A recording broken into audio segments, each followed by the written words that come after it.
Novel محبت سے خدا تک کا سفر، تحریر مہوش صدیق، قسط نمبر 39۔ ایم سوری ماسک مین، میں ہرگز نہیں جانتی تھی آپ کی محبت صرف چند خوبصورت پلوں تک ہی محدود تھی۔ شمسا اسپاٹ لہجے میں گویا ہوئی اور پھر جیڈی کو ایک سرد گھوڑی سے نوازتی کمرے سے باہر چلی گئی۔ کمرے سے باہر نکلتے ہی اس کے رکے آنسو موتی بن کر گالوں پر بہنے لگے، جسے اس نے ہاتھ بڑھائے فوراً صاف بھی کر لیا۔ اوہ شٹ!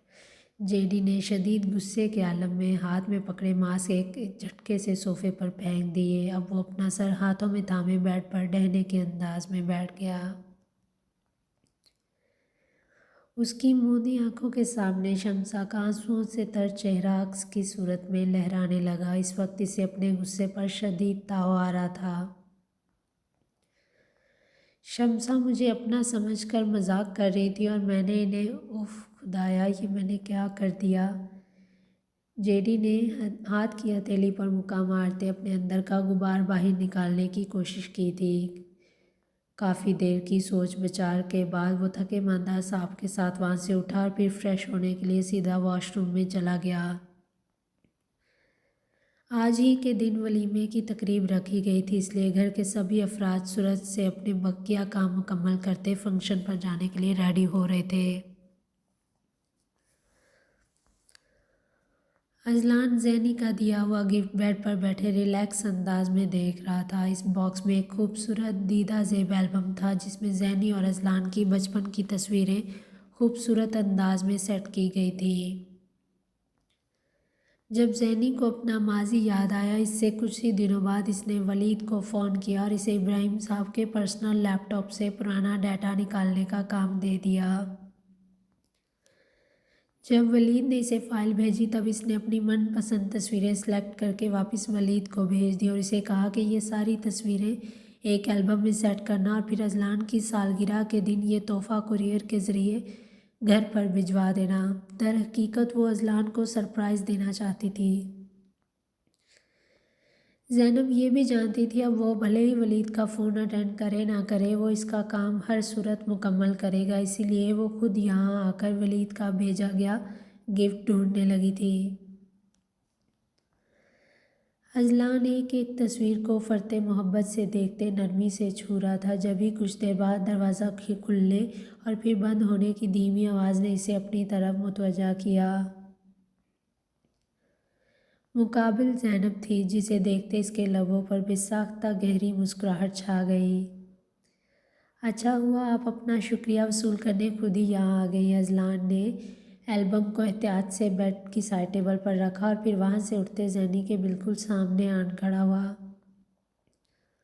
جملہ معنی خیز تھا اور نگاہیں استحقاق سے بھری ہوئی لگ رہی تھی۔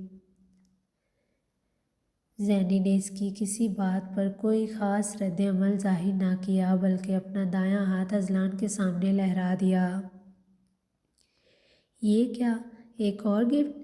ایک اور پیک کیے گفٹ نے اسے حیرانگی کی کیفیت میں مبتلا کر دیا۔ حیرت ہے، پہلے تو آپ ایک گفٹ دینے پر بھی واویلا مچا رہی تھی اور اب دوسرا گفٹ بھی دے رہی ہیں۔ اس کے تاثرات سے بے نیاز اذلان کی نگاہیں جھکی ہوئی تھیں۔ وہ اب خوش دل مسکراہٹ چہرے پر سجائے اس ریپ کیے گفٹ کی پیکنگ کھول رہا تھا۔ باقی ناموں کی لسٹ میں زمان بائی کو پہنچا چکی ہوں، بس اس نام کو میں چاہ کر بھی اس لسٹ میں ایڈجسٹ نہیں کر پائی۔ مجھے لگتا ہے اذلان آپ کو میری بجائے ان کا پرسنلی شکریہ ادا کرنا چاہیے۔ زینی نے اپنے لہجے کی نمی کو بمشکل کنٹرول کرتے اذلان کو مخاطب کیا تھا۔ Are future dream house. Azlan نے زیر لب بڑبڑاتے زینی کو حیرت بھری نگاہوں سے دیکھا اور پھر کارڈ پر موجود کیپٹل ورڈز میں لکھے نام کو، جس پر صوفیہ لفظ کے حروف کنندہ تھے۔ لمحے بھر میں ہی اذلان کے تاثرات از حد سنجیدگی کا روپ دھار گئے۔ اس کی کن پٹی کی رگیں تن کر اوپر کو بڑھتی واضح نظر آنے لگی تھیں۔ ضبط کے چکر میں ہاتھوں کی مٹھیاں آپس میں سختی سے بھیج گئیں، کیونکہ اس فائل میں کسی محل نما گھر کے اوریجنل پیپرز تھے جس کو باقاعدہ اذلان کے نام پر ٹرانسفر کر دیا گیا تھا۔ اذلان اس گفٹ کے سامنے میری ان چند تصویروں کی کیا اوقات بھلا، بس اسی لیے میں یہ گفٹ آپ کو دینا نہیں چاہتی تھی، کیونکہ کچھ دیر پہلے ہی مجھے اس کی اہمیت کا اچھے سے اندازہ ہو گیا تھا۔ زینی کے لہجے میں شکستگی کے آثار واضح نظر آ رہے تھے۔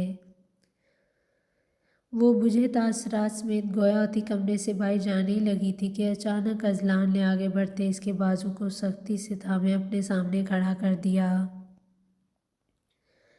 زینب اس اچانک افتاد پر ایک پل کے لیے گھبرا سی گئی۔ اس کا اوپر کا سانس اوپر اور نیچے کا سانس نیچے ہی رہ گیا۔